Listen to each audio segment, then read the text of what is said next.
Hello and welcome back to our HIP New World Order campaign in Crusader Kings 2. In the last episode we started interfering in Scottish politics. We are currently at war to press the claim of this Princess of Alba, who is married to our nephew, put her on the throne, and this guy is actually not even of our dynasty.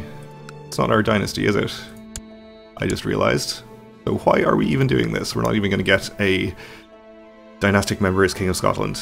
Well, I guess we're just doing it for fun in that case. So that's fine. Let's continue with this pointless war.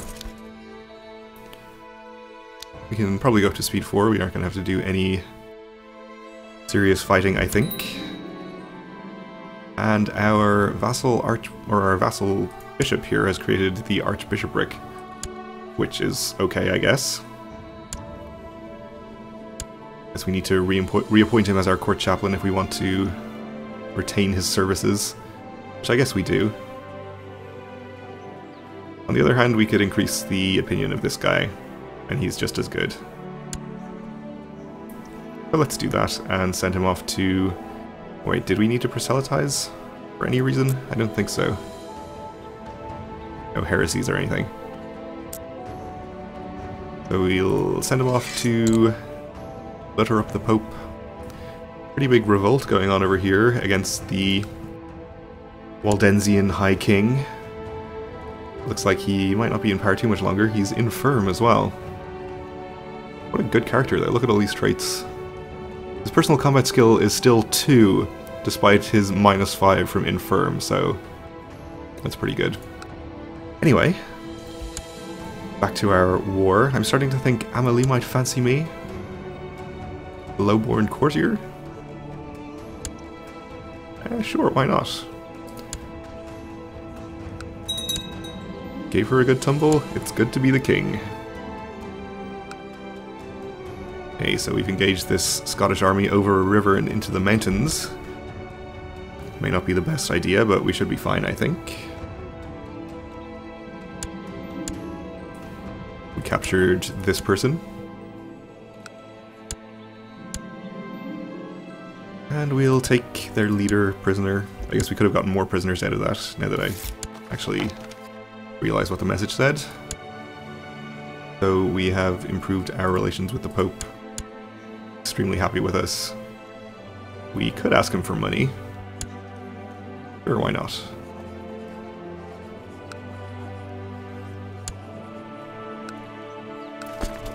And let's send this army up to the capital and start sieging there. Yeah, put her in irons.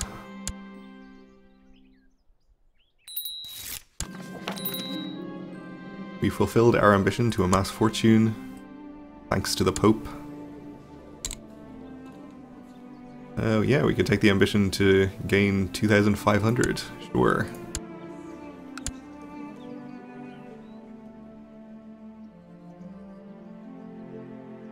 Actually, there's a second revolt going on over here. Oh, so one is apparently from him trying to revoke a county. This one is about crown authority. Good to know. So Nuremberg has changed a law. Speaking of Nuremberg, this guy is engaged in his own war right now against Bayern to press his claim on the entire kingdom. So if that happens, he'll no longer be my vassal. Which we'll have to deal with if it actually comes to pass. Though it seems like he's doing pretty well down there.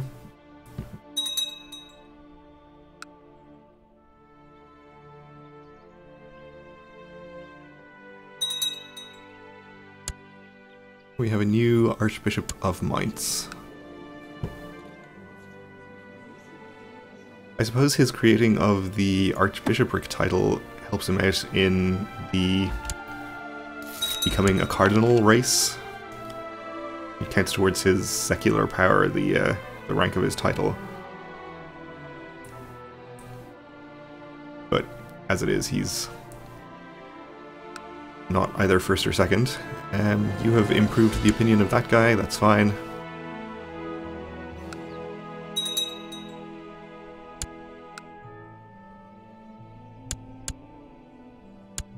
Finished all of our sieges here. Let's go fight this Scottish army again.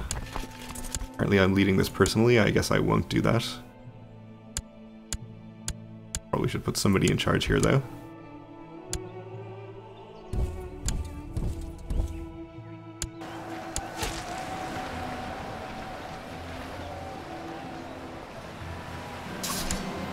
Attack, attack, attack now, charge. So we gain the trait Wrath. We weren't patient before, I think, so don't really lose anything out of that except for the one intrigue and diplomacy, but we gain martial, compensate. And we've gained a better understanding of military matters during this battle, which is nice, I suppose. The clergy is not satisfied with collecting a tithe from all free peasants. They demand the right to collect an extra tithe. We can get extra temple tax in exchange for some revolt risk, or we can annoy this bishop. Yeah, sure. Not too concerned about the revolt risk. So my vassal sends word of enemy courtiers. We'll take them prisoner. One of my spies managed to gather some useful information concerning the enemy's movement and plans, so we get all sorts of good stuff there. And you're finished sieging, so why don't you both move on to new counties.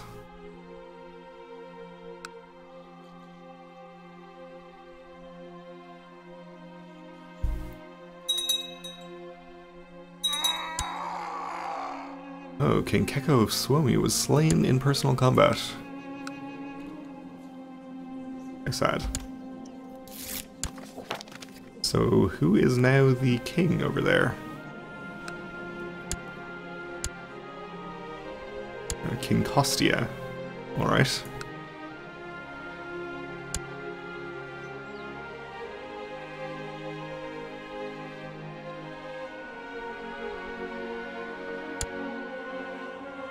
So, let's check on this guy's war. Still at 0%.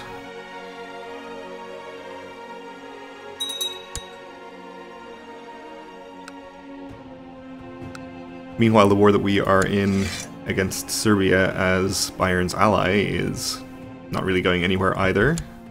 Oh, I do see a pretty large Serbian army down here. They better not come and siege my land. Might have to do something about it.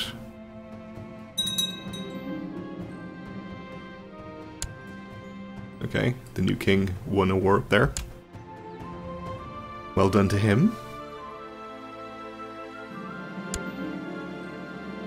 Sure, release all these people, why not? Oh, I guess we're gonna take the king prisoner. Let's do it. So we could ransom him, possibly, or... Actually, we can't. That's not the right prisoner.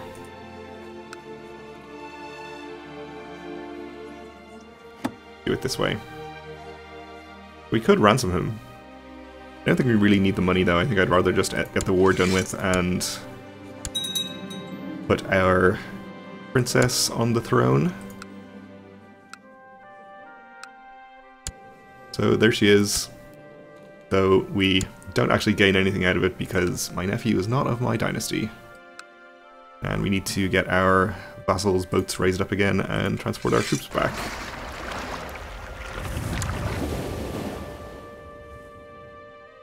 We'll just do it this way this time. Probably faster. My daughter is of legal age and became a Grey Eminence. See who we can marry her to. King of Corsica and Sardinia. See, who could we get her married to matrilineally? Prince of Flanders? Or Prince of Brittany? So getting her married non-matrilineally to Corsica and Sardinia gives us an alliance, which is fine, but getting her married matrilineally to a Prince of Flanders, for example, or a Prince of Brittany could potentially get us dynasty members with claims on Brittany later on down the line. He's ugly, though.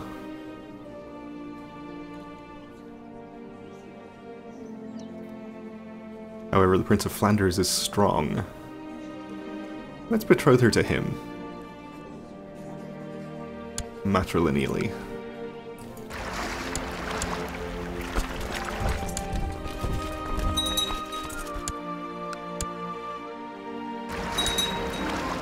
I think we're pretty strong militarily, so we don't really need alliances with, for example, Corsica and Sardinia.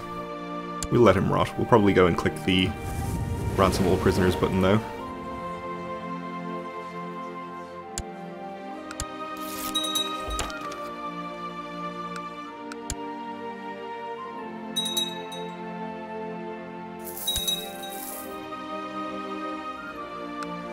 Okay, a lot of prisoners ransomed.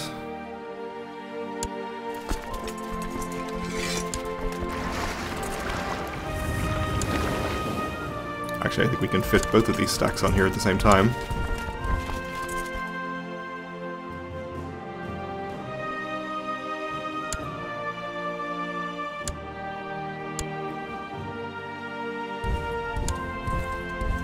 Scottish revolt just broke out. Apparently New Zealand is rising up against them. Elective monarchy, eh? Okay.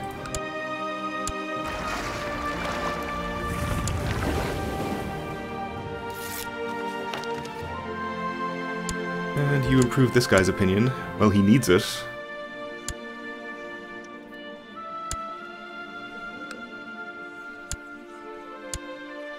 He is not actually in the only faction that we have, though.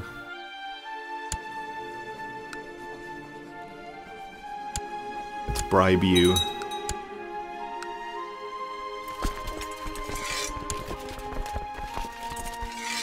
Oh, this is all retinues?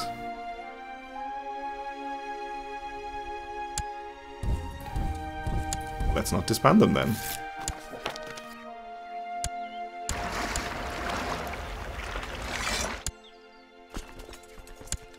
Yep, no troops raised, okay.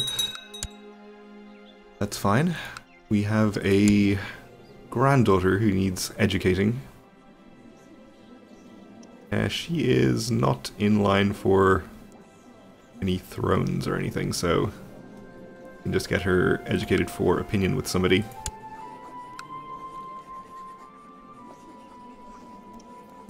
I guess the Grand Mayor?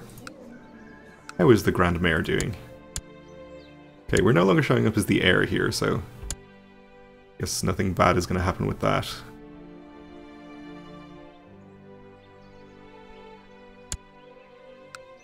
And we're still not getting the wrong government type opinion penalty, which is also good.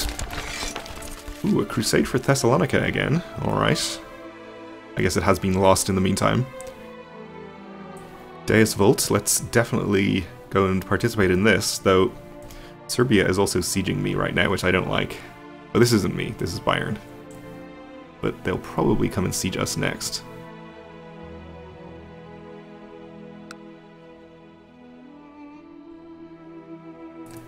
I think we're just going to ignore Serbia, though, and offer to join this crusade. Though again, since the Kingdom of Thessalonica already exists, and in fact, the capital, I think, has been moved down here to the Channel Isles. Since it already exists, we won't gain any land out of this, basically, no matter what happens, I think. We will gain the eternal gratitude of the Pope. And an everlasting reward in the next life, probably. Ooh. That's no good. So we become infirm. Which is pretty bad for our health. Minus 2.5, okay.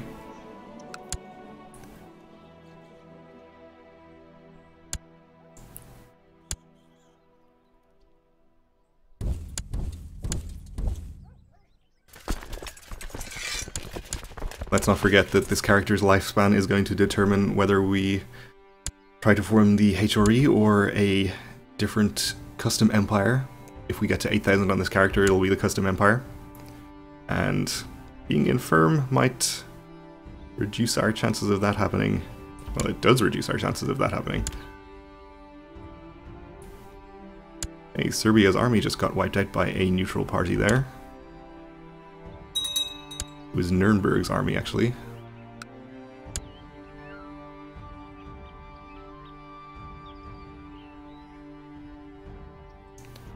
Which is fine by me.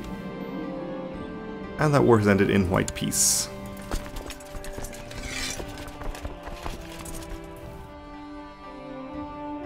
So I'm just going to march my troops across by land rather than by boat, if that wasn't obvious from the fact that I am not bringing them towards the coast.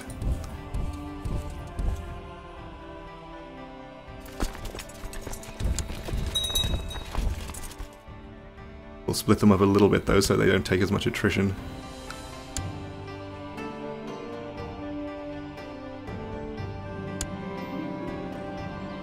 And our Duchess has taken Ortenburg. Okay. Expanded our borders a little bit there.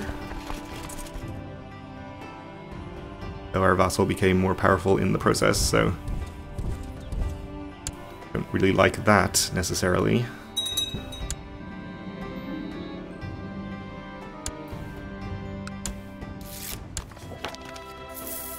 Tithe is very nice.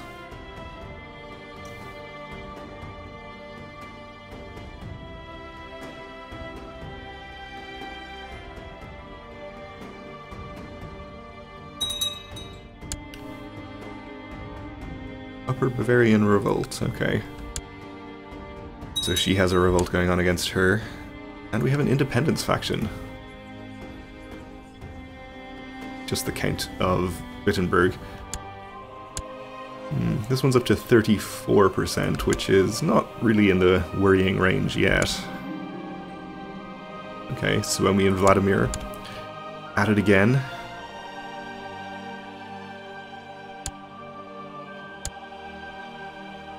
So who else has joined the Crusade so far? Well, we have Thessalonica, obviously. Dukes. The Pope. Knights of Calatrava.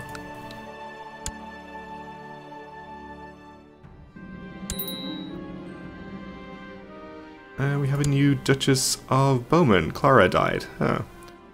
How sad. So she is still the wrong culture. Let's see about her heir. He's about to come of age. We'll try and get him educated in the right culture to fix that little problem. Appoint a new treasurer.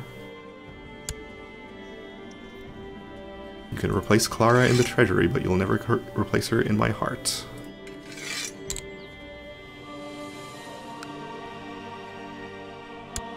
Okay, so Thessalonica's probably going to lose this unless they get these reinforcements in, or the Pope does. Seems like they're not going to, though. We'll go and try and fight that army. Our truce with Upper Burgundy is about to expire. Good to know. Thanks, by the way, to whoever it was in the comments that let me know that the contributions to the Crusade are listed in a much more readable format in this tooltip. Much more easy than trying to read them off of these little portraits.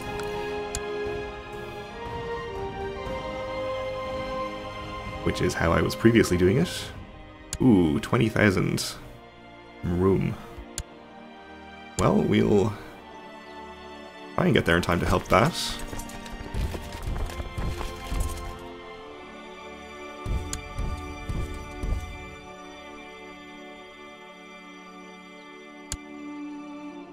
Or we'll just wait for them to wipe out the other armies and swoop in and deal with them. Yeah, probably just reinforce this.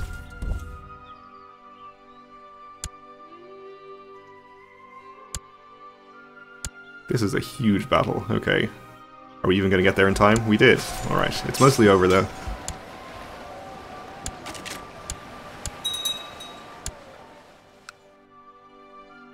So did we get contribution for this? Well, we have 4% contribution, so I guess we did. Not very much, though. Oh, and we randomly picked the right direction to pursue the army, so we should get some contribution here as well.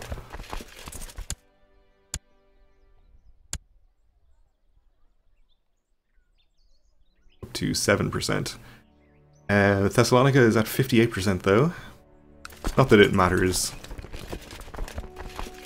Let's see if we can catch these armies again. Maybe take a bit less attrition as well. And we've died. So I guess this decides us on the HRE rather than the custom empire. That's fine. Let's see, we have a new heir. That's okay. Died bedridden and infirm. So be it. Didn't even gain the Crusader trait before we died. Oh, we did, actually. Maybe that was from the last crusade. Anyway, so be it. So we are King Dietrich. Our heir is this Baroness, who is actually a lunatic. Okay, well, that could be fun. We do need to pick a character focus, and our domain is too big now, which is kind of annoying. We could fix that by taking a stewardship focus, and I think we will. Take rulership, I think. So that should update 9. Our daughter needs educating. 15-year-old. She is about to come of age. We could educate her ourselves for probably brilliant strategist. That's pretty good, I suppose. Has a little extra martial from being tall.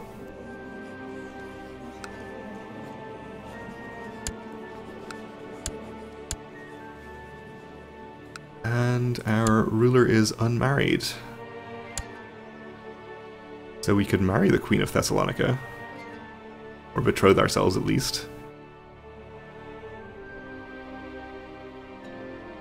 So I don't think our daughter would end up inheriting Thessalonica.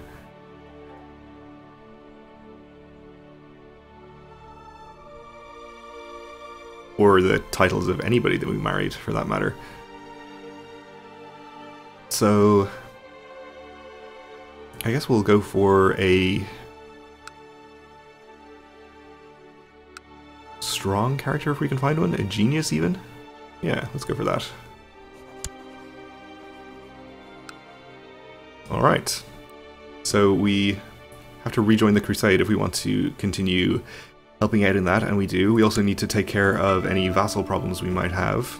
But that is going to have to wait for the next episode because we're out of time for now, so thanks for watching and join me again then.